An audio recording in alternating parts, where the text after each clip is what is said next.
supporter la chaleur. Alors Martin Blachier, médecin de santé publique et épidémiologiste, est avec nous dans le studio d'Europe 1.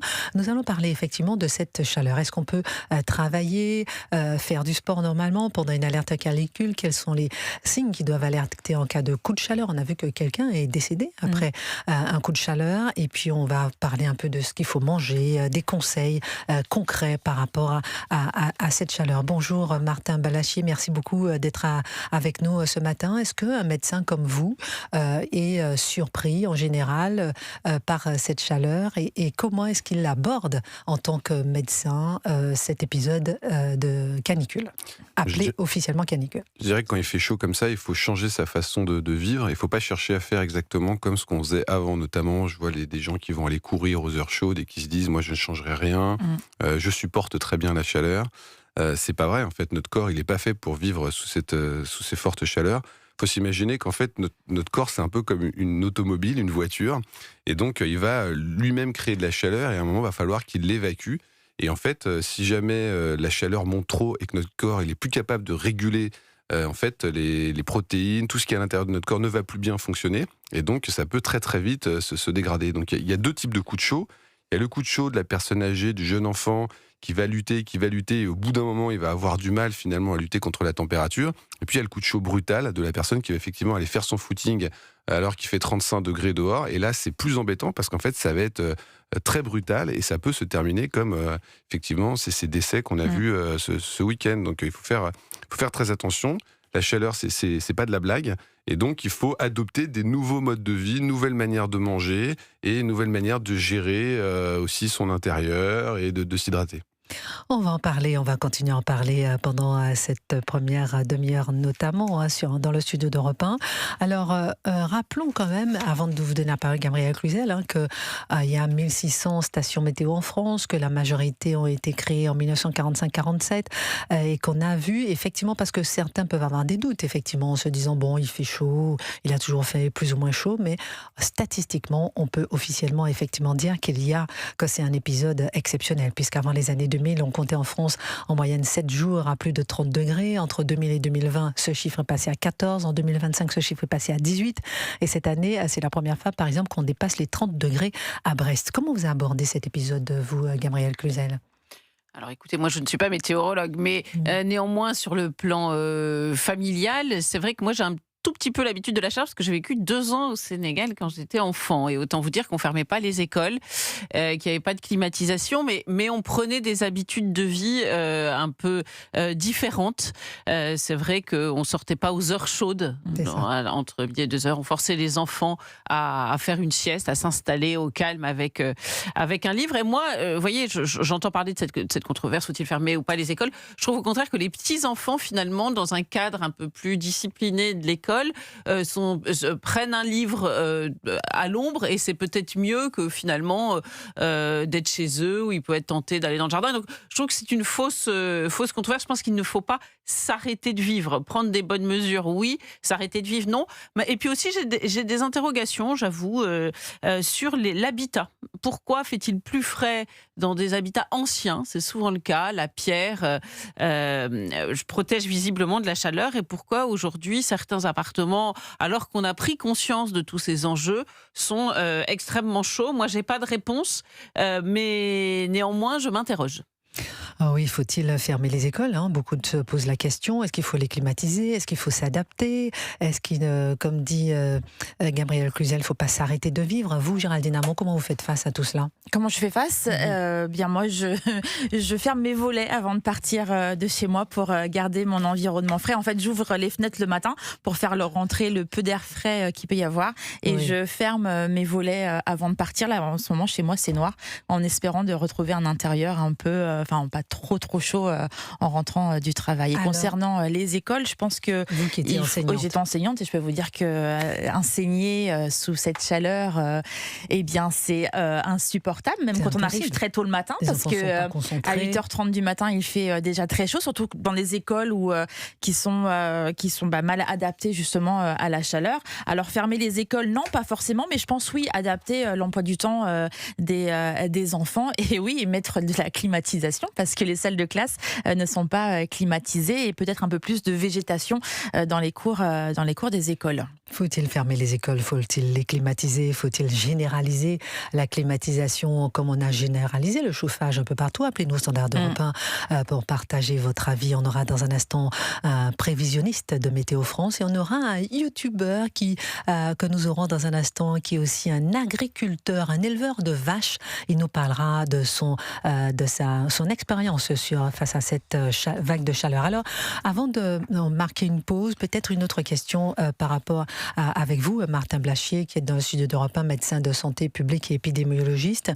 Qu'est-ce qu'on peut conseiller à ces enfants qui vont à l'école lorsqu'on quitte son enfant le matin? Qu'est-ce qu'on lui dit avant de partir? On se pose déjà, je vous dis ça parce que je pense que les mamans se posent beaucoup de questions, on s'appuie déjà effectivement certainement sur les parents, sur le personnel d'éducation, de l'éducation nationale, mais quels conseils on peut donner à son enfant le matin avant de partir? Je pense effectivement qu'il ne faut pas dramatiser, il faut garder à l'esprit qu'il faut rester léger, et puis après il faut boire, ça c'est la première recommandation. Mettre des gouttes dans le sac. C'est boire environ, alors pour un adulte on dit entre 1,5 et 2 litres d'eau par jour, pour un enfant ça va plutôt je pense être entre 1 litre et 1,5 litre, mais il faut boire sans attendre d'avoir soif, donc c'est la recommandation qu'on fait. Donc il faut, en fait la seule manière d'évacuer la chaleur c'est de transpirer, donc de transpirer ça fait perdre de l'eau, donc il faut boire, faut pas manger trop lourd. C'est-à-dire qu'il faut manger plutôt des choses qui contiennent de l'eau, donc des fruits, manger peut-être un tout petit peu plus de sel que d'habitude, mais éviter les gros repas, parce qu'en fait,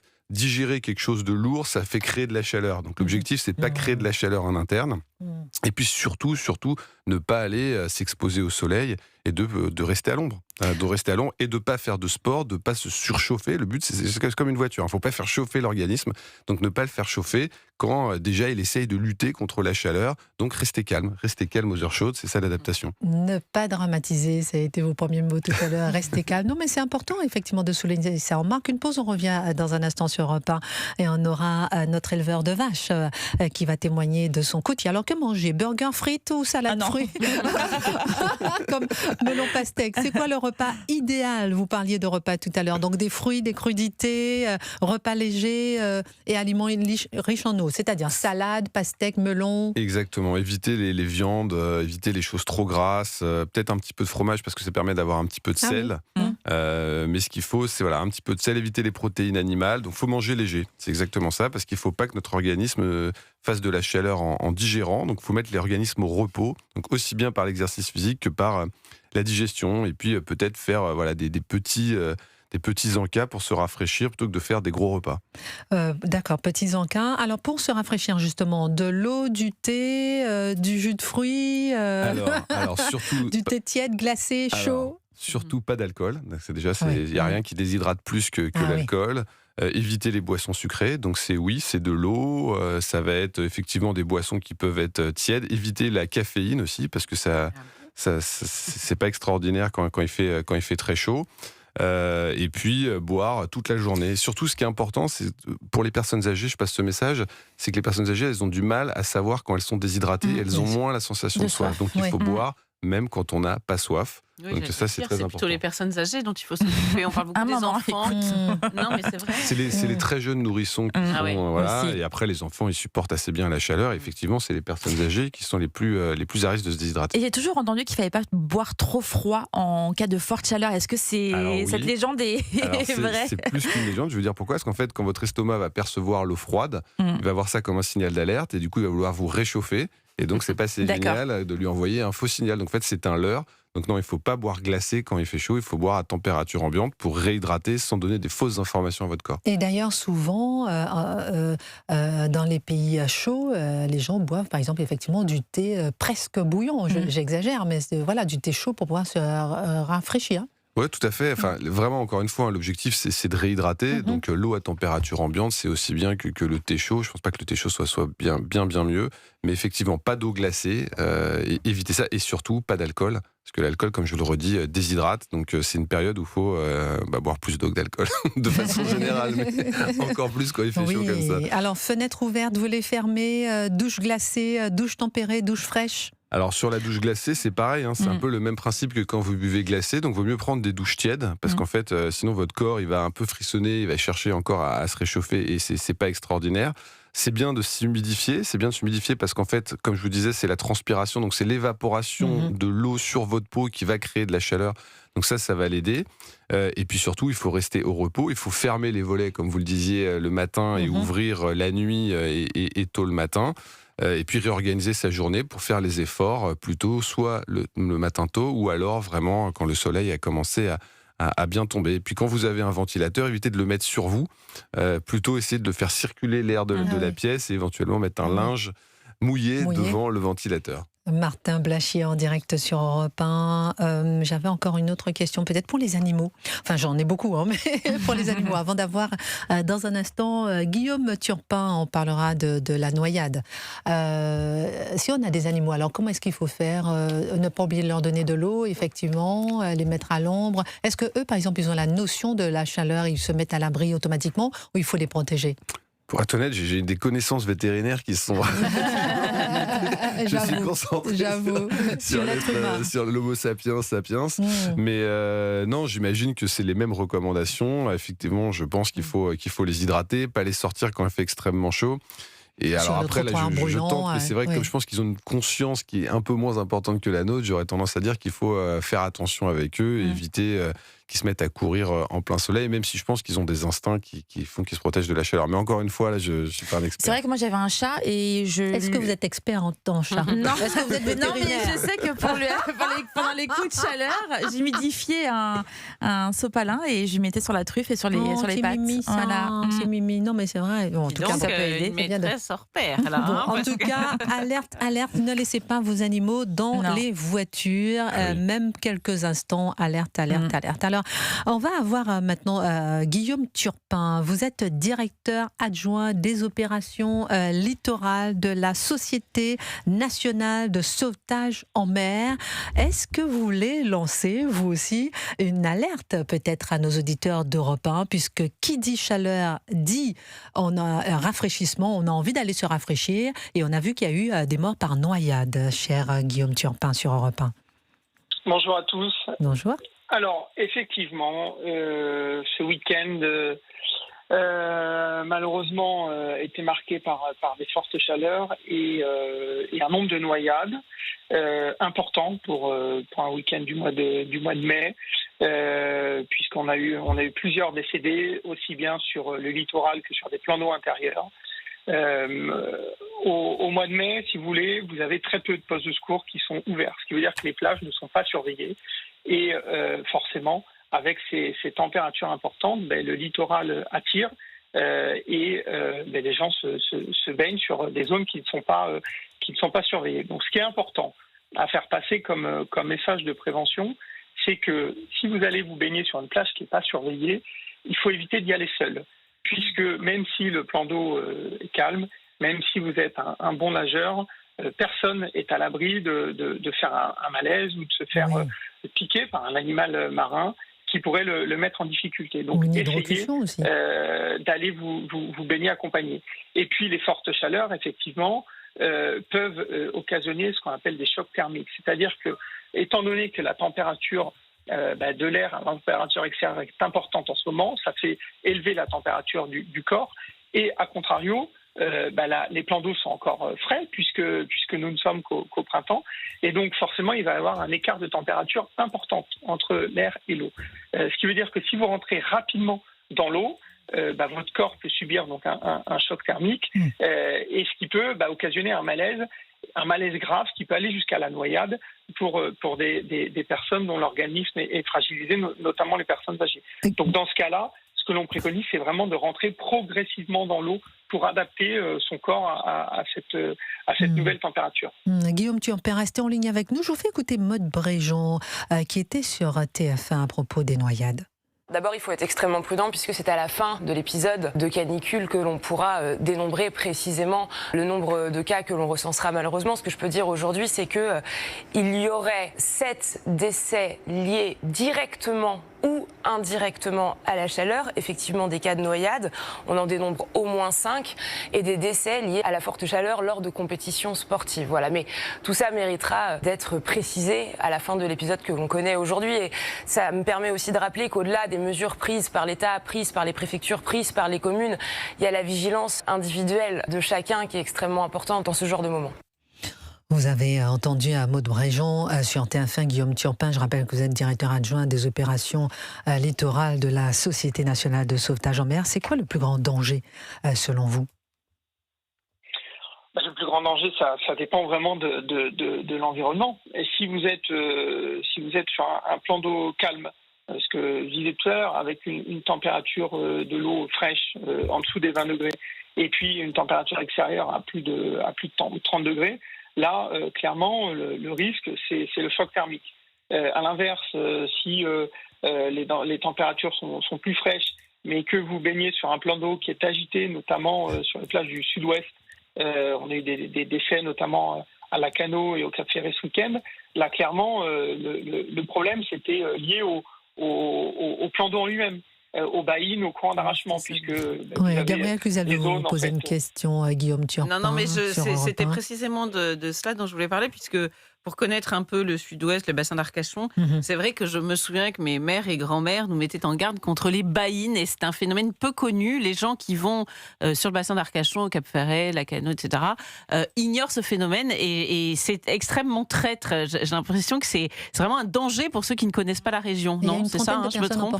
Il y a 2 personnes ce week-end qui sont décédées. 2 morts et 30 personnes emportées, me dit William Torzek. C'était quand ça, William ? C'était quand ça C'était ce week-end. 2 morts et 30 personnes emportées. Et Guillaume Turpin. Voilà, c'est pour ça que j'aurais aimé que monsieur en parle, parce que c'est vrai que c'est méconnu. Voilà. Donc, tout à fait. C'est méconnu hors du sud-ouest. Alors, donc Guillaume Turpin nous répond effectivement pour les touristes. Alors effectivement, donc les baïnes sont des phénomènes dangereux qui peuvent donc emmener les baigneurs au large si on se retrouve dans le courant d'arrachement. Une baïne, qu'est-ce que c'est ? Une baïne, ça veut dire petit bassin hollandais. En fait, c'est l'eau qui vient stagner suite au déferlement des vagues. Les vagues, elles viennent, c'est de la houle, un train de houle qui arrive du large. Elles viennent déferler au fond, sur un banc de sable. Mais une fois que cette masse d'eau en fait a déferlé, elle se retrouve piégée entre la plage et la zone de déferlement. Donc là, derrière, ça crée un petit bassin. C'est ça, la baïne, en fait. Et en fait, en fonction de l'horaire de la marée, donc c'est-à-dire 2e, 3e heure de la marée montante, et puis plutôt 4e, 5e heure de la marée descendante, eh bien, ce petit bassin, il va bien falloir qu'il se vide.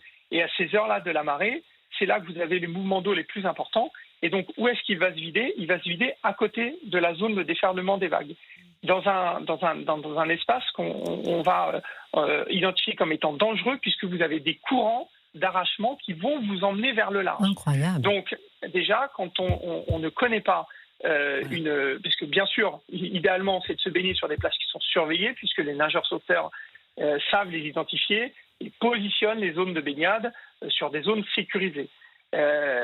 Quand vous arrivez, c'est le cas en ce moment sur les plages qui ne sont pas surveillées, eh bien, c'est compliqué à visualiser. Donc, quelque chose de simple que l'on peut se dire, c'est que là où vous avez un courant d'arrachement, c'est une zone où il n'y a pas de grosses vagues. Donc, c'est paradoxal, mais en fait, la zone la moins dangereuse, c'est la zone où vous avez des grosses vagues, puisque là où il y a des vagues, les vagues vont vous ramener sur le bord. En revanche, entre 2 zones de vagues, vous avez une zone beaucoup plus creuse. Là, ça fait des espèces de petits courants. On voit l'eau, on a l'impression qu'elle bouillonne un peu l'eau. Et là, c'est extrêmement dangereux, puisque vous avez ce courant qui vous emmène vers le large. C'est quoi le dernier idéal pour aller à la plage ? Dernier mot, et en quelques secondes, Guillaume Turpin. Pardon, vous pouvez répéter votre question ? Pardon, l'horaire idéal pour aller à la plage en cas de forte chaleur. Alors, l'horaire idéal. Alors, là, du coup, effectivement, c'est par rapport aux fortes chaleurs, puisque les marées évoluent dans la journée et elles ne sont jamais présentes aux mêmes heures. Mais par rapport aux fortes chaleurs, il faut éviter la période où le soleil est plus chaud. Donc, entre midi et 16h, 17h. Mais okay. Quand on a dit ça, c'est compliqué, puisque c'est à cette heure-là, comme il fait chaud, on a envie d'aller se baigner. Donc, il faut se protéger du soleil, emmener un parasol, mettre des chapeaux et rentrer doucement dans l'eau. Merveilleux pour ces conseils. Merci beaucoup à Guillaume Turpin, directeur adjoint des opérations littorales de la SNCM, Société nationale de sauvetage en mer. On marque une pause, on revient sur Europe 1 avec Jonathan qui nous a appelé du Maine-et-Loire, avec Gabriel Cluzel, Martin Blachier. On aura dans un instant notre fameux youtubeur qui en même temps qui élève des vaches aussi et qui nous parlera un peu de son quotidien. Et on aura Adrien Warman, prévisionniste Météo France, pour savoir en quoi ce dôme de chaleur est exceptionnel. On marque